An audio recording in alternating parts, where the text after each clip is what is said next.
안녕하세요. 한빛교회 성도 여러분, 모두 건강하신가요? 오늘은 출애굽기 12장 26절부터 36절까지의 말씀을 읽고 여호와의 유월절 제사라는 제목으로 묵상하며 은혜 누리기를 원합니다. 제 성경으로 구약 성경 99쪽입니다. 26절 말씀부터 읽겠습니다. 이후에 너희의 자녀가 묻기를 이 예식이 무슨 뜻이냐 하거든 너희는 이러기를 이는 여호와의 유월절 제사라. 여호와께서 애굽 사람에게 재앙을 내리실 때에 애굽에 있는 이스라엘 자손의 집을 넘어사 우리의 집을 구원하셨느니라 하라매 백성이 머리 숙여 경배하니라. 이스라엘 자손이 물러가서 그대로 행하되 여호와께서 모세와 아론에게 명령하신 대로 행하니라. 밤중에 여호와께서 애굽 땅에서 모든 처음 난 것 곧 왕위에 앉은 바로의 장자로부터 옥에 갇힌 사람의 장자까지와 가축에 처음 난 것을 다 치심해 그 밤에 바로와 그 모든 신하와 모든 애굽 사람이 일어나고 애굽에 큰 부르짖음이 있었으니 이는 그 나라에 죽임을 당하지 아니한 집이 하나도 없었음이었더라. 밤에 바로가 모세와 아론을 불러서 이르되 너희와 이스라엘 자손은 일어나 내 백성 가운데서 떠나 너희의 말대로 가서 여호와를 섬기며 너희가 말한 대로 너희 양과 너희 소도 몰아가고 나를 위하여 축복하라 하며 애굽 사람들은 말하기를 우리가 다 죽은 자가 되도다 하고 그 백성을 재촉하여 그 땅에서 속히 내보내려 하므로 그 백성이 발교되지 못한 반죽 담은 그릇을 옷에 싸서 어깨에 매니라. 이스라엘 자손이 모세의 말대로 하여 애굽 사람에게 은금 폐물과 의복을 구하며 여호와께서 애굽 사람들에게 이스라엘 백성에게 은혜를 입히게 하사 그들이 구하는 대로 주게 하심으로 그들이 애굽 사람의 물품을 취하였더라. 아멘. 여호와 하나님께서 애굽에서 노예의 고된 삶을 살며 고통당하는 이스라엘 백성들의 부르짖음을 들으시고 그들을 구원하시려고 모세와 아론에게 유월절에 대하여 자세히 일러주시고 이날을 기념하여 여호와의 절기를 삼아 영원한 규례로 지키라고 말씀하셨습니다. 그리고 앞으로 그날을 지킬 때는 누룩을 집에서 제하고 발효되지 않은 딱딱한 빵을 먹으며 한 주간을 무교절로 지키라고 일러주셨습니다. 이제 모세가 이스라엘 장로들을 불러 첫 유월절 준수 방법에 대하여 자세히 말하고 다시 한번 자녀들에게 이 유월절의 의미에 대하여 가르치도록 지시합니다. 첫 번째로 생각할 것은 우리의 집을 구원하셨느니라입니다. 26절에 이후에 너희의 자녀가 묻기를 이 예식이 무슨 뜻이냐 하거든이라고 합니다. 우리에게도 일본의 압제하 36년에서 해방된 광복절이 있는데요. 매년 8월 15일에 광복절 기념식 행사를 합니다. 그것을 보고 광복절을 경험하지 아니한 자녀들이 궁금하여 이 예식이 무슨 예식이며 어떤 의미입니까? 라고 부모들에게 물어볼 수 있습니다. 그러면 여러분들은 어떻게 답변을 하시겠습니까? 모세가 26절의 질문에 대하여 답까지 알려줍니다. 27절에 너희는 이러기를 이는 여호와의 유월절 제사라. 여호와께서 애굽 사람에게 재앙을 내리실 때에 애굽에 있는 이스라엘 자손의 집을 넘어사 우리의 집을 구원하셨느니라 하라 하며 백성이 머리 숙여 경배하니라. 무슨 예식이냐? 한마디로 대답하면 여호와의 유월절 제사입니다. 그러나 그렇게 이야기하면 궁금증만 쌓입니다. 그래서 유월, 즉 넘어가다라는 단어의 의미를 설명합니다. 여호와께서 애굽 사람에게 재앙을 내리실 때에 애굽에 있는 이스라엘 자손의 집을 넘어사 우리의 집을 구원하셨느니라 라고. 그러면 어떻게 하면 재앙이 넘어갑니까? 먼저 유월절 제사의 방법은 21절 하반절과 22절에 요약하여 말씀하십니다. 너희의 가족대로 어린 양을 택하여 유월절 양으로 잡고 우슬초 묶음을 가져다가 그릇에 담은 피에 적셔서 그 피를 문 임방과 좌우 설주에 뿌리고 아침까지 한 사람도 자기 집 문 밖에 나가지 말라. 그리고 그 말씀에 순종할 때의 결과는 내가 애굽 땅을 칠 때에 그 피가 너희가 사는 집에 있어서 너희를 위하여 표적이 될지라. 내가 피를 볼 때에 너희를 넘어가리니 재앙이 너희에게 내려 멸하지 아니하리라 라고 13절에서 말씀합니다. 물론 그것만으로는 온전한 가르침이 되지 못합니다. 무엇보다 중요한 유월절 어린 양에 대한 교훈이 필요합니다. 그래서 5절 상반절에 너희 어린 양은 험없고 일련된 수컷으로 하되 라고 합니다. 아무 양이나 제물이 될 수 없습니다. 험없고 일련된 수컷이어야 합니다. 또 7절에서는 그 피를 양을 먹을 집 좌우 문설주와 임방에 바르고라고 합니다. 유월절 어린 양을 잡아 그 피를 문에 발라야 합니다. 그런데 이 유월절 어린 양은 우리를 구원하시려 이 땅에 오신 예수 그리스도를 의미합니다.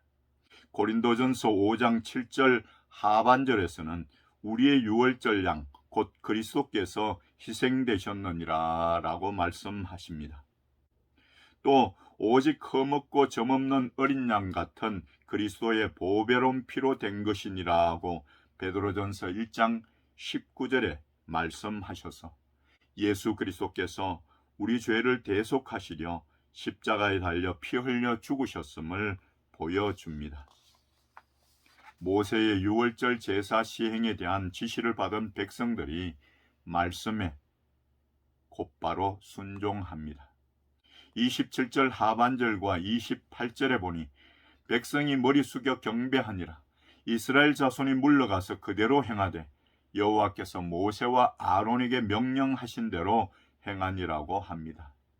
하나님의 놀라운 구원 역사가 이스라엘 백성들의 순종으로 아름답게 이루어집니다. 성도 여러분, 유월절은 이스라엘을 애굽에서 해방시키신 하나님의 역사를 기념하는 절기입니다. 하나님의 구속 역사는 단순히 애굽으로부터의 정치적인 해방만을 의미하는 것이 아닙니다. 오히려 이것은 죄와 악으로부터의 완전한 구속을 의미하고 있습니다. 이 완전한 구속은 흠없고 일련된 어린 양, 곧 예수 그리스도의 피로 이루어졌습니다. 그러므로 이제는 이스라엘 백성들뿐만 아니라 모든 성도들에게 유월절은 의미가 있는 절기입니다. 사랑하는 한빛교회 성도 여러분, 여호와 하나님께서 유월절을 통하여 이스라엘 백성들을 구원하셨습니다. 그분이 예수 그리스도를 통하여 우리를 구원하셨습니다. 그러므로 우리는 그 은혜를 기억하고 믿음으로 행하며 하나님의 말씀에 순종하는 삶을 살아야 하겠습니다. 두 번째로 생각할 것은 불순종하는 자들에게 심판이 임합니다. 하나님은 신실하신 분으로 말씀하신 대로 행하시는 분이십니다. 12절에 내가 그 밤에 애굽 땅에 두루 다니며 사람이나 짐승을 막론하고 애굽 땅에 있는 모든 처음 난 것을 다 치고 애굽의 모든 신을 내가 심판하리라. 나는 여호와라고 말씀하신 대로 29절에서 행하셨습니다. 밤중에 여호와께서 애굽 땅에서 모든 처음 난 것, 곧 왕위에 앉은 바로의 장자로부터 옥에 갇힌 사람의 장자까지와 가축의 처음 난 것을 다 치심해라고 말씀합니다. 성도 여러분, 하나님은 신실하신 분이시며 전능하신 하나님이십니다.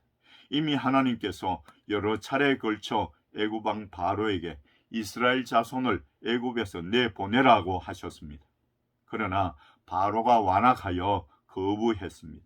그래서 하나님께서 물이 피가 되고 개구리가 나일 강에서 무수히 생겨서 올라오고 땅에 티끌을 치니 애굽 온 땅에 이가 되고 애굽 사람의 집집에 파리떼가 가득하고 애굽의 모든 가축들이 심한 돌림병으로 죽고 애굽 온 땅의 사람과 짐승에게 악성 종기가 생기고 우박을 애굽 땅에 내리시고 메뚜기가 지면을 덮고 캄캄한 흑암이 3일 동안 애굽 온 땅에 있는 등 9가지 재앙을 내리셨는데도 이스라엘 백성을 애굽에서 내보내기를 기뻐하지 않았습니다. 그래서 10번째로 사람이나 짐승을 막론하고 모든 처음 난 것을 치셨습니다. 하나님은 이 모든 일을 행하신 전능하신 하나님이시지만 애굽의 신이라 일컬어지는 우상들은 사람의 손으로 만들어진 것으로 행하지도 재앙을 막을 수도 없었습니다. 10번째 재앙이 임하자 애굽에 큰 부르짖음이 있었습니다. 그 이유는 그 나라에 죽임을 당하지 아니한 집이 하나도 없었기 때문입니다. 그 결과 31절에 밤에 바로가 모세와 아론을 불러서 이르되 너희와 이스라엘 자손은 일어나 내 백성 가운데서 떠나 너희의 말대로 가서 여호와를 섬기며라고 합니다. 참으로 미련한 바로입니다. 수많은 재앙을 다 당하고 나서야 이스라엘 자손을 내보내려 합니다. 자신의 아들이 죽고 나니 정신이 번쩍 든 것입니다. 이제는 이스라엘 하면 모든 것이 두렵습니다. 생각하기도 싫습니다. 그래서 32절에 너희가 말한 대로 너희 양과 너희 소도 몰아가고 나를 위하여 축복하라 하며라고 합니다. 너희 양도 소도 몰아가고 당연한 것을 가지고 크게 인심을 쓰는 것 같습니다. 그런데 단서 조항이 하나 붙습니다. 나를 위하여 축복하라. 그러나 이 말의 구속력은 없습니다. 오히려 애걸할 뿐입니다. 이후에도 이스라엘 백성 내보내기를 거부했다가는 자신의 목숨도 어찌 될지 이미 두려움을 느낀 애굽의 바로는 모세와 아론에게 부탁을 하고 있는 것입니다. 애굽의 백성들도 두려움에 떨고 있습니다. 이러다가는 모두가 죽을 것 같습니다. 그래서 빨리 내보내려 합니다. 애굽 사람들은 말하기를 우리가 다 죽은 자가 되도다 하고 그 백성을 재촉하여 그 땅에서 속히 내보내려 함으로라고 33절에서 말씀합니다. 성도 여러분, 우리는 하나님이 어떤 분이신지를 분명히 알아야 합니다. 하나님은 신실하시고 전능하신 여호와 하나님이십니다. 또 하나님이 말씀하시면 순종해야 합니다. 미련을 떨다가는 무서운 심판을 받습니다. 하나님은 우리를 그분의 자녀 삼으시고 우리가 그분의 은혜 가운데 살기 원하시며 우리와의 언약을 신실하게 그리고 전능하신 손길로 이루어 가시고 계십니다. 사랑하는 한빛교회 성도 여러분, 자기 백성을 위하여 불순종하는 자들을 전능하심으로 심판하시는 하나님을 기억하고 그분을 더욱 의지하고 그분의 말씀에 철저히 순종하는 여러분들 되시기를 간절히 소망합니다. 마지막 세 번째로 이스라엘에 또 풍성한 은혜를 베푸셨습니다. 10번째 재앙이 애굽 땅에 내린 그 밤은 애굽인들에게는 한없이 슬픈 밤이었지만 이스라엘 백성들에게는 구원을 얻게 되는 기쁨의 밤이었습니다. 그래서 42절에서는 여호와의 밤이라고 합니다. 이제는 이스라엘 백성들이 바빠집니다.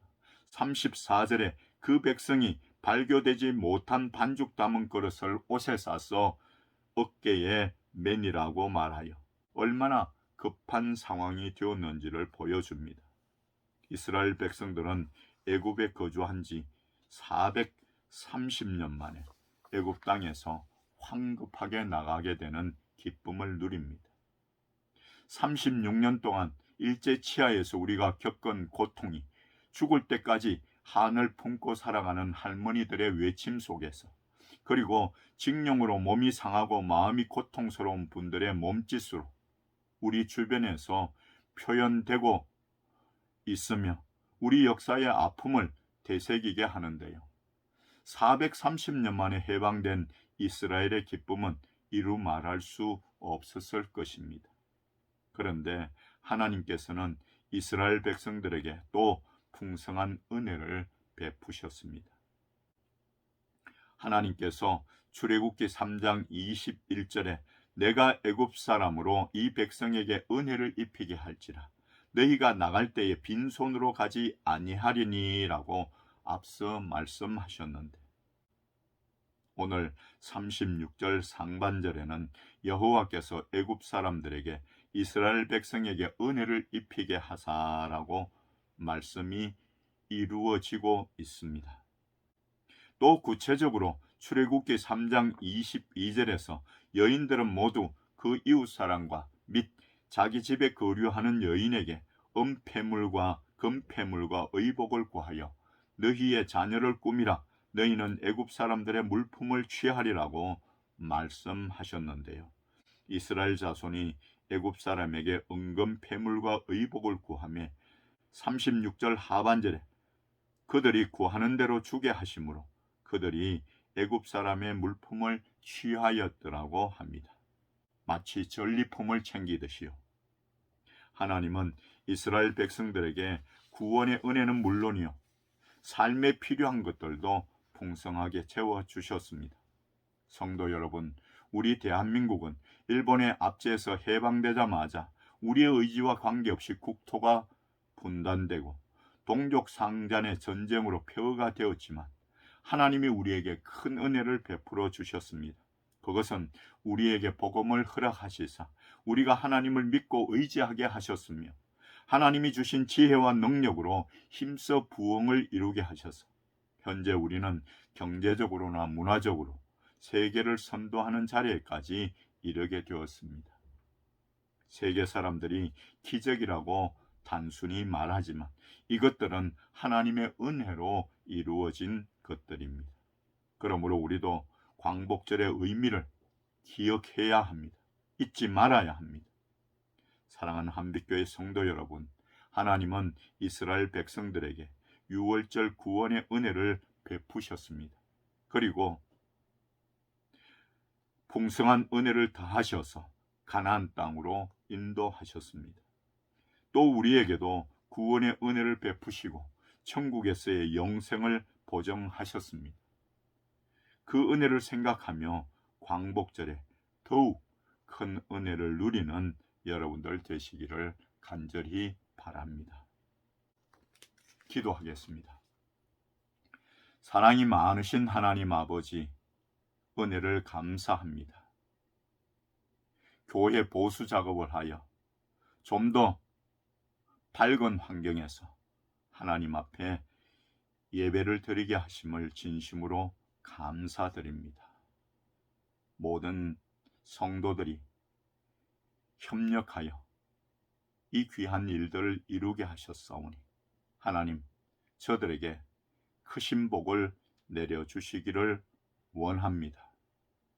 오늘도 또 우리에게 귀한 말씀을 통해서 여호와의 유월절 제사를 살펴보게 하시고 또한 우리에게 은혜 베푸신 광복절까지도 기억하게 하시니 감사합니다.